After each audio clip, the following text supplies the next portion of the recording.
दिदी के भयो आज यस्तो नमस्ते के भयो आज यस्तो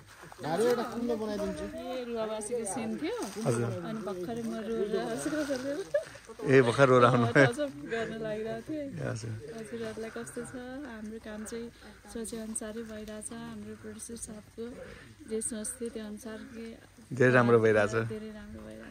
हजुर कालिका मन्दिरकै छेउमा हुनुहुन्छ है जस सबैलाई रक्षा गरून् हस् थ्यांक यू दिदी मैले देख्दाखेरि बिहे पूजा आजामा उ यस्तो पतंग टाँसेकै हुन्थ्यो भनेपछि यो पतंग लिक भएर केही हुँदैन होला हैन ठ्याक्कै कागजको जस्तो देखिन्छ के ल ओके आउनु त यो डाइरेक्ट साहब यो पतंग हैन प्लास्टिक हो पतंग चाहिँ के रे दिदीखेरि भन्दिनु त एकचोटी पतंग हैन प्लास्टिक हो प्लास्टिक खुलासा गरिदिनु भयो दिदी अब हजुर एकछिन छ एकछिन आराम गर्नु